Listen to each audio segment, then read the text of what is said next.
dia manana ty vato ty mipetraka eto satria ny teny hoe fanafitohinana midika lafiny ray toerana manafitohina.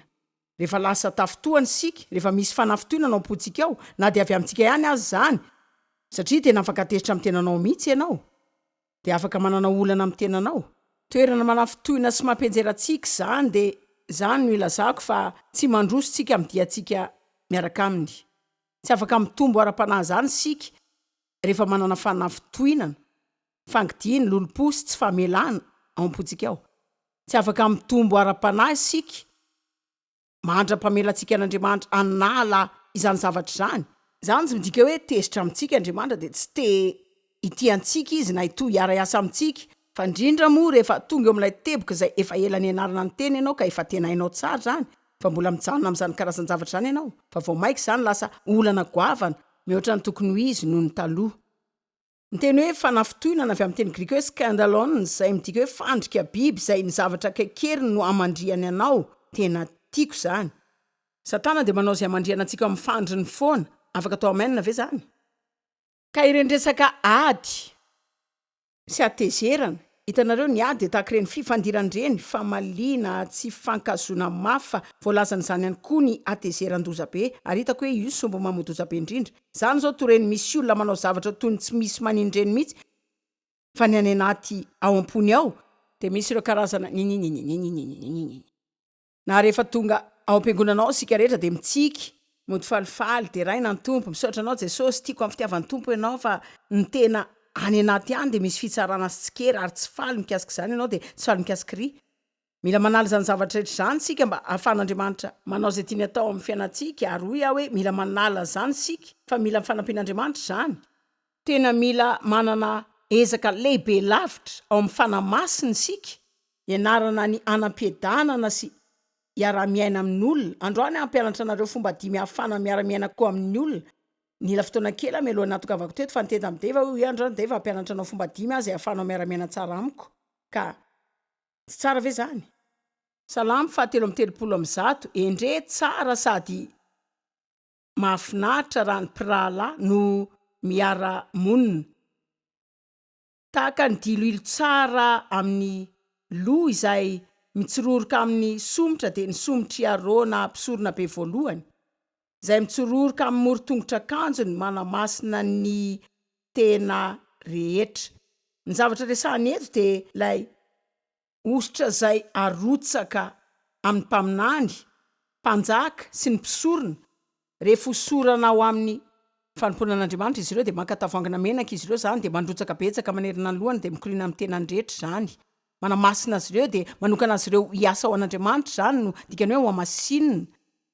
Atokana hiasa an'Andriamanitra ianao. Ohatrany hoe ty very ty misy ny ranoko fa tsy ampiasain'ny olona amin'ny zavatra hafa maro zany, ka tian'izy ireo anaty baoritra ty dia napetraka eto izy troky rano.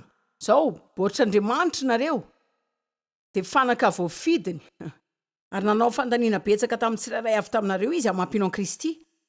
Izy mihitsy no lanino anao ao anatinao izy, ary tena natokana lavitra mihitsy ianao mba ho fampiasan'Andriamanitra irery ihany. Baiboly milaza antsika hoe olona voafidy sika, tsy tompony tenantsika intsony, tokony hidera sy hanome voninahitra azy sika na amin'ny tenantsika aza. Zao ny mpino rehetra samy manana ositra, tsy mila manana tavoangina menaka mirotsaka eo an-dohantsika sika, fa na dia misy aza ny fanosorana menaka afaka ataontsika amin'ny olona amin'ny fivoriana dia manositra ny marary sika, mivavaka azy mba hositranina. Fa isika nandray ny fanahy masina, ilay ositry ny fanahy masina rehefa nandrain'i Jesosy Kristy. Ary zany ositra zany mameno atsika, manao atsika anao izay rehetra ilaina tao amin'ny fiainana. Jesosy ny mpamonjy atsika, dia ny fanahy masina no mameno atsika hiaina fiainana kristianina.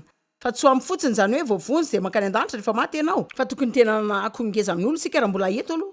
Tokony mba tena ompino afaka mivoaka eny amin'ny olona sika dia miaina fiainana kristianina amin'ny isan'androm-piainantsika, fa tsy tokony hoe voatery hitory karazany resaka maro amin'ny olona zany foana, fa ny fiainantsika no tokony hitory teny.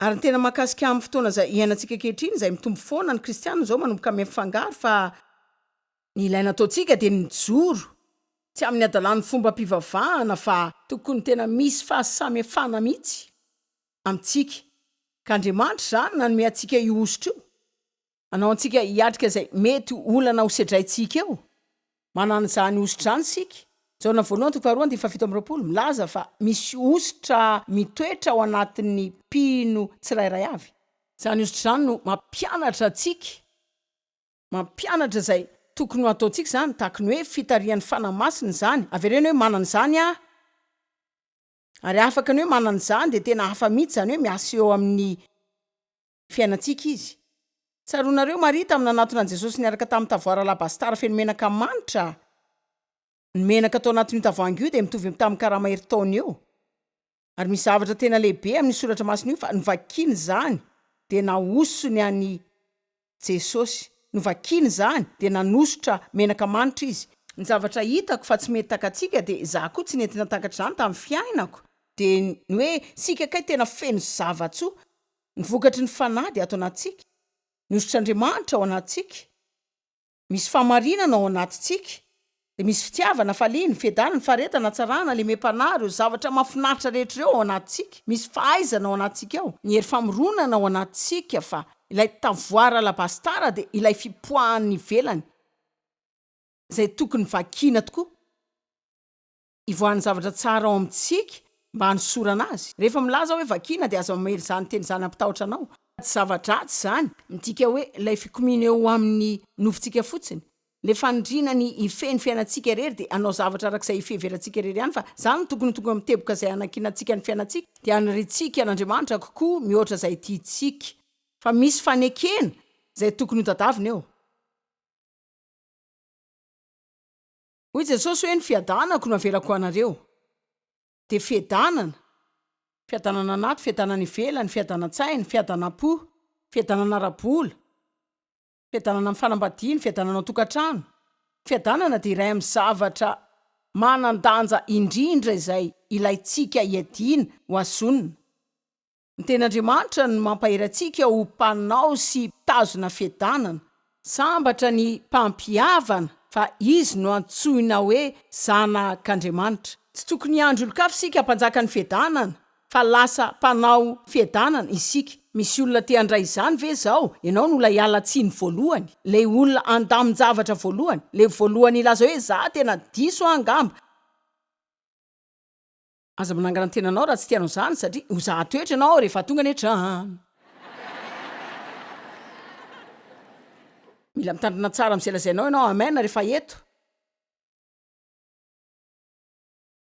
hoy Jesosy hoe ny fiadanako no avelako anareo zao manan-javatra maro betsaka sika tsy ampiasaintsika akory manam-pifaliana ao anatsika ao sika ao amin'ny Salamo 7:30 milaza hoe firaisankina toy ny ositra de mitoy milaza zany ao amin'ny 7 tahaka ny ando any Hermona zay milatsaka amin'ny tendrombohitra Ziona fa voadidin'i Jehova ho eo ny fitahiana de fiainana ho mandrakizay ka aiza moa no misy fitahiana tsy any amin'izay misy ady na korotana na fifandirana na atezerana na fankalana na fangidiana sy lolompo ary fanafitohinana fa misy fitahiana ao amin'izay misy firahalahiana misy ositra ao amin'izay misy firaisankina ka aleo tena tsotra mikasika izany manana ositra sika ao anatintsika ao fa mivoaka zany ositra zany rehefa manao ezaka matotra sika amin'ny herin'ny fanamasina no mba hijanona hiaina amin'ny fiadanana firy aminareo raha miresaka eto any milaza hoe mila fiadanana kokoa firy no mety anangana ny tanana zao eny ary zao de ampianatra anareo fantsiana kely fotsiny tsy mila fiadanana mihoatra zany nareo fa mila manomboka mampiasa ny fiadanana zay efa anananareo ao anatinareo ao tsy mila fiadanana zany sika fa mila makany amin'ny fotsiny mila mametraka ny fanahintsika amin'Andriamanitra ajanony ny fanahinany amin'ny zavatra ratsy ajanony ny fiadiana amin'olona amin'ny zavatra mandalo zay tsy hanao fahasamefana amin'olona akory afaka ataony rehetra amaina ve zany mila tena maherisetra amin'ny fomba tsara sika mila lasa kristiana maherisetra mila herisetra manohitra fahotany sika de maherisetra manohitra zavatra zay mitady hiazona antsika tsy tena hanana fifandraisana amin'Andriamanitra marina rehetra ny hafahafa ny mandresany kristiana maherisetra zany zao amin'ny fomba mety fa nananatezerana masina amin'ny zavatra zay mitady hiazona anao amin'ny fandehanana feno hery amin'Andriamanitra de mila manana fahatezerana amin'ny fanafitohinana ezany satana amandrenanao de milaza fotsiny hoe tsia za tsy mba iaina amin'ny atezerana zany, za tsy mba iaina amin'ny fiainako amin'ny fangidiana sy lolom-po zany, za tsy iaina ny androm-piainako sisa amin'ny atezerana amin'ny zavatra zay nataony olona tamiko fa efa 5 taona lasa zany de voly efa nahasombony tamin'ny fiainako ianao fa tsy ho azonao tsony ny ambiny zany.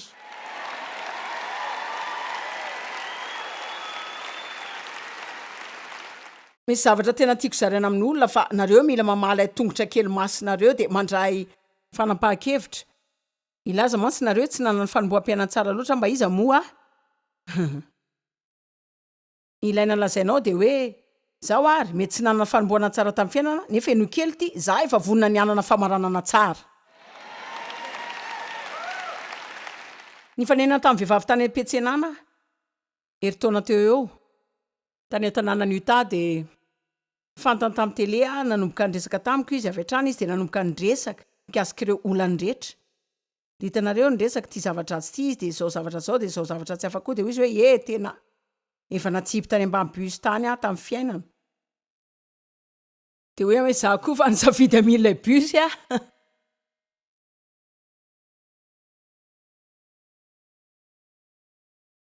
ka ianao afaka mijanona ambany bus raha tianao na ianao manapa-kevitra ho eo amin'ny familiana ka tsy mamely ireo zavatra rehetra zay mitady animbanao aomby amin'izany. Mila ositra mahery daholo isika. Hitako hoe mila miresaka misimisy koa ny amin'ny ositra ao am-piangonana isika zao. Mila mandre afatra tsara koa isika ny amin'ny ositra satria ny ositra de ilay fanatrehan'ny herin'ny fanamasina. Rehefa mandrotsaka zany menaka fanosorana ny mpanjaka sy mpaminany zany zareo de fanehoany zany ny herin'ny fanamasina mirotsaka amin'izy ireo, mampanao azy ireo anao ny asa izay nomen'Andriamanitra ho ataony. Manositra midika hoe mamafa ny rehetra koa. Tena tiako ty fa voaositra amin'ny fanamasina isika. Zany midika hoe nidiovina tanteraka tamin'ny fanamasina isika de any anatin'ny sombondrehetra anatsika any izy. Amen. Hitanareo rehefa makreny lotion reny nareo de mamafy zany de mamafy zany de mamafy zany de hitanareo raha ohatranareo fa fanareo zany mandra-panjavony. Zao hitanareo mety tsy hitanareo ny fanamasina amin'ny olona ray fa tena mamafy izy mandra-pahatonga anao feno azy ao anaty ao ary manana ny zavatra rehetra zay ilaina ataonao ianao de zay tokony ataonao. Zay no afaka milaza aminareo marina de marina tokoa fa ninona mitranga amin'ny fiainanareo de fa voninareo mahay ny zavatra rehetra amin'ny alalan'i Kristy zay mampahery anareo. Fa tsy tranga koa zany raha tsy finonao. Mila inonao zany. Afaka mino zany ho anareo fa tsy hanova ninina. Mila mino zany ianao ho an-tenanao fa ianao de mahay ny zavatra rehetra amin'ny alalan'i Kristy lay pampahery anao. Nandany andro betsaka tamin'ny fiainako tesitra ataona maromaro lasa zay nandray fanapahan-kevitra nanao mahery setra de hoy aho hoe andeha anana fiadanana aho. Ninina lain'izany, ninina laina ovaiko satria jereo taloha tiako hoe ny olona foana no hitanareo raha miova de raha miova ireo ankizy ireny raha miova daholo ny any ivelany any de afaka manam-piadanana de afaka faly sy akafiany fiainako. Hitanareo ny zavatra hitako ny olona tsy ova zany mihitsy. Zany io raha vao maika ratsy azy ka ny zavatra izay ilaina ataontsika de mila manova ny fomba fiatrehantsika izany sika de mianatra fa tsy voatery ho tezitra amin'ny zavatra rehetra zany sika. Firy aminareo no efa nahita hatramin'izao fa ny atezerana mikasika ny olona tsy manova zany akory na de kely aza. Tsy manao ninina nampy zany mihitsy fa azo antoka fa tena manimba antsika zany na de Jesosy aza. Andriamanitra no nanositra azy anao ny asany. Jesosy nataony Jaona Batisa tamin'izany. Ny fanamasina nilatsaka tamin'ny endriky ny voromailala.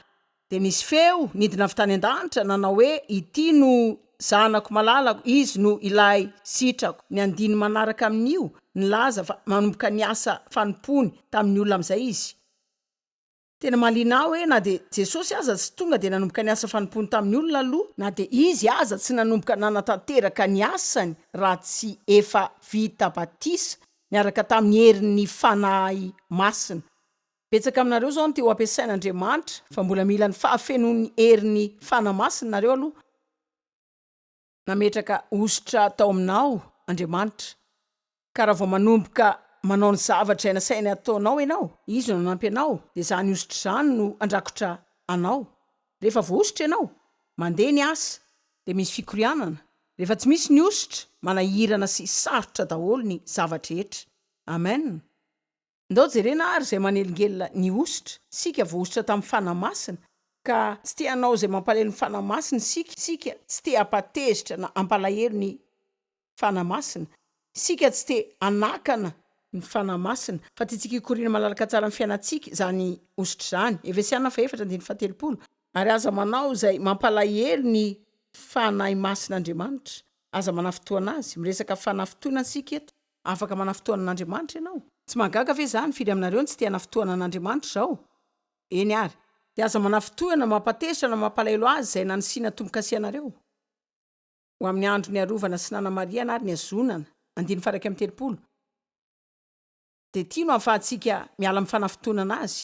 Esory aminareo ny foletika sy ny fangidiana, tsy mendrika sy ny fahavinirana, toetra ratsy, fahatezerana, fahakiviana, fifandirana, fitabatabana, fankalana sy ny fitenenan-dratsy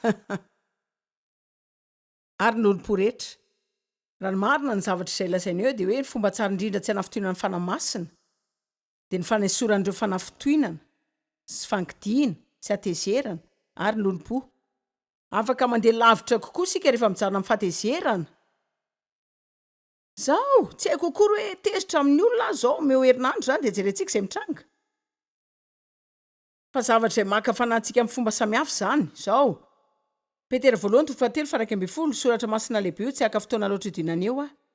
Fa tena manana fiantraikany amin'ny fiainako tokoa zany de milaza zany hoe niady. Tokony hanalavitra ny fifandirana sika, fa na izany azy sika de natao iady. Manao zay evanana amin'Andriamanitra amin'ny tenanao sy ny olona rehetra, ka misy fifandraisana telo ao zay hitantsika ananantsika antoka hitondra fiadanana. Mila manana fiadanana amin'Andriamanitra. Mitranga amin'ny alalan'ny fananana saina madio zany. Le mora mibebaka aingana rehefa hainao fa nanao atsoina ianao.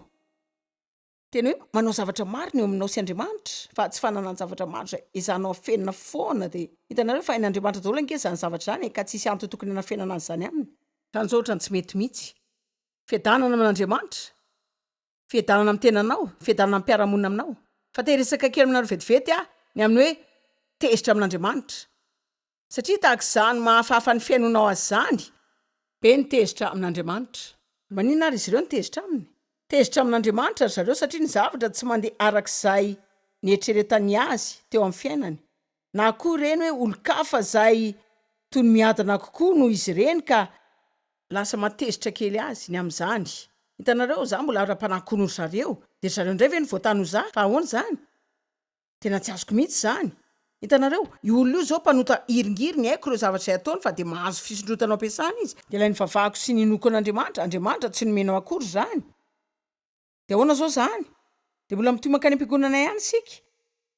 De mitoy mihira ireo hira. Fa misy ireo zavatra kely zay mihitsoka ny anatsika any zay milaza hoe mba tsara tokoa ve Andriamanitra? Tena tsy rariny zany. Tsy azoko hoe maninona ary ny fiainako no lasa ohatr'izao. Ndao saina ny amin'ny apôstôly Jakoba sy Petera. Jakoba nakany am-ponja de matany izy. Petera nakany am-ponja, fa Andriamanitra naniraka anjely ho avy hanokatra ilay toerana de no afahana tao izy. Fa inona ary zao zany? Zany hoe namany Jakoba zao mety tena tezitra mafy mihitsy. Tena ohatrany tsy tianao kokoa Jakoba tahaka ny tiavanao amin'ny Petera. Tsia, Andriamanitra manana planiny zay tena tsy takantsika fotsiny. Fa ny ilaina ataontsika de ny maniry ny anakaiky ny planin'Andriamanitra de mila mijanona amin'ny famantarana foana ny hoe nahoana mikasika zavatra rehetra. Re olona hitanareo zao, afaka tonga de meko anareo ny fanomezana de ny fahafahana. Raha toa ka hanapa-kevitra fotsiny nareo, fa hijanona tsy anontany an'Andriamanitra hoe nahoana. Nahoana? Ampahitsiana tsy mbola nahita olona zany ka tsy nanafona an'Andriamanitra. Rehefa iarany loza tena tsy hitako akory zay heverina ny anaovana izany amin'ny lalandreo zavatra sasany mitranga. Raha tsy afaka milaza ianao hoe Andriamanitra mantoky ianao na de tsy misy takatro azy zany. Tsy midika hoe tsy mandratra zany. fa raha ohatra sika mijanona fihezana manakatra ny zavatra rehetra fotsiny afaka manafedanana sady sika nanoratra boky ray zay nahoan'andriamanitra nahoana ny iray hoe rovian'andriamanitra roviana za tsy nivavaka taloha ny anina ataoko de hoe nahoan'andriamanitra nahoana ary any voaolana maniny ianao no tsy tonga nanafaka haiko fa tena afaka nanalahy tam'izany ianao nanina ny tsy narovanao tam'izany tsy neson'andriamanitra tam'izany ary nateraka indray raha vao 7 taona monja de nivavaka zany hoe nivavaka ho an'ny ray kofaty nivavaka ho an'dreniko isaraka aminy de tsy nivavaka zava-panahy loatra fa nany fatratra ny ilana tam'izany toerana zany de janona teo de nitoy ihany zany mandra-pahavalom-20 taona sady tsy afaka niala tam'izany isan-kerinandro hitanareo zao ninino antony zany andriamanitra tsy nanala tam'izany mihitsy tsy natazona zany ary nanao atanjaka tahaka ny omby mangy izy de milaza aminareo zao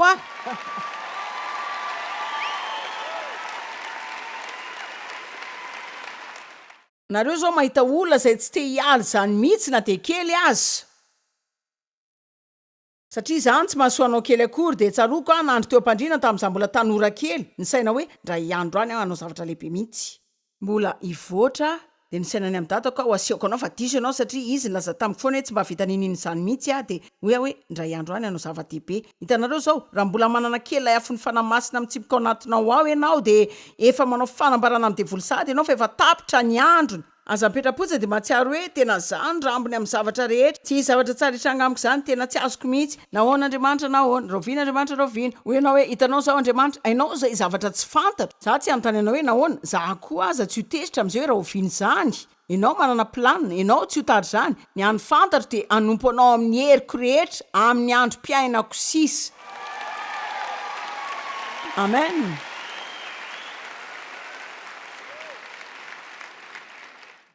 Amosa 7:7 tafaradalana vandro raha tsy efa nifanaiky tsy araka andeha amin'andriamanitra zany ianao raha tsy efa mifanaraka aminy aloha ka raha tezitra kely amin'andriamanitra ianao na dia hafahafa aza ny fiainony zany de misy olona am'izao ankehitriny zao manana olana kely amin'andriamanitra ianao zany manana kely manana setra kely eo ianao zany manana kely lay hoe hitanareo tsy haiko aloha tsy haiko raha afaka matoky an'andriamanitra zany hoe matoky azy any efa koa maratra tena angamba raha maratra sika de satria sika matoky azy ny amin'ny planinany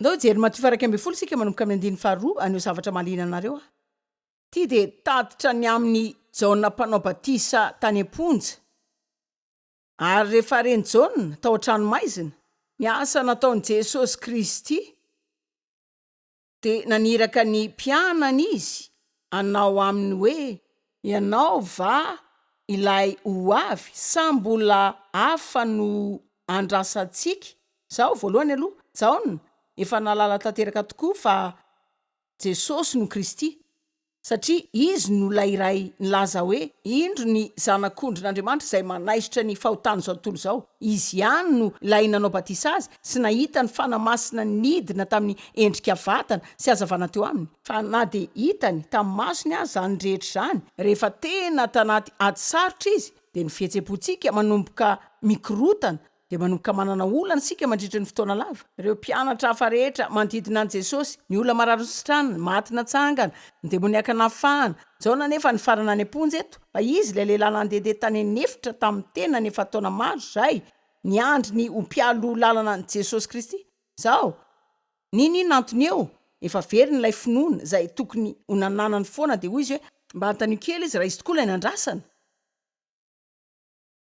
hitako hoe matetika sika manontany tena amin'ny fiainantsika koa tena mijery nitrangam-pianako aho zany hoe mba tena mitombona ary ve zao tsy haiko aloha fa efa nivavaka de efa nino ihany koa de efa nankany am-piangonana de efa nanome fa tsy nisy nitranga tamiko mba mitombona ary ve zany tsy tian'andriamanitra isaina ohatr'izany akory sika ka naniraka ny afatra ny verina izy nanafatra iverina tany amin'i Jesosy izy hoe ndehana lazao amin'ny jaona zay efa renareo sy hitanareo mahiratra ny jamba mitsangana amin'ny malemy diovina ny boka amin'ny fanasitranana marenina mandre atsangana ny maty ary mahantra manana ny vaovao mafaly toriana amin'izy ireo zao tiako daholo ireo hoe ngamy Jesosy io de avy eo izy laza zay zavatra fahafa hoe ary sambatra faly finaritra sy mateo ty ireo zay tsy mba tafitohina amiko tsy mahita antony atezerana amin'ny lalako sady tsy manao fanakanana tsy ahita ny fahamarinana ka angamba izy miteny any Jaona, jereo zay zavatra ataoko zao, aza manaiky ho tafotoana ianao satria zavatra hafa no mitranga aminao, mihoatra no mitranga amin'ny olo-kafa rehetra satria raha vao tafotoana ianao de voafingana sy olavo de tena inoko mihitsy zany, tena milaza izy zany hoe tsy ho vitanao tsara zany mihitsy de zavatra ty raha vao tafotoana ianao. De zavatra hafa koza hitako fa mety no mariany de ilay tranga hoe fotoana fohy taoriany zany, lay mahery fo tamin'ny hetsika kristianina rehetra de efa ho faty amin'ny endrika fahalemena zany ahantony ambony hazo fijaliana. De ina zao zany? Maro tamin'izy ireo nino fa izy de anangana fanjakana eto ambony tany, niezaka teny izy ireo efa tsy zany, fa mbola tena tsy azon'izy ireo mihitsy zany. Marina izy nilaza hoe mahery fonareo de fo lasa. Za koa de tsy eo aminareo. Fa antany anareo kely ina daholo ny zava-nitranga teo amin'ny fiainanao rehefa natoro tao amin'ny sambokely Jesosy. Misinina ndrehetra manana zavatra mampalahelo ratsy marary mitranga aminao, fa zany anefa aminao toreny hoe tsy eo zany Andriamanitra, marina endao jerena ny tananareo raha marina zany. Hitanareo zao, zany karazany zavatra mitranga amin'ndrehetra, fitsapana ny finoantsika zany. De mila manana fahafana miatrika zany sika hoe tsy mampanina azy mety ho endrineo, tsy mampanina azy tsapako, tsy mampanina azy hitako, tsy manina koa zay mety ho faharetany. Andriamanitra ny valiny zavatra rehetra amin'ny fiainako. Mino an'Andriamanitra ary tsy hanary ny fiadanako zany.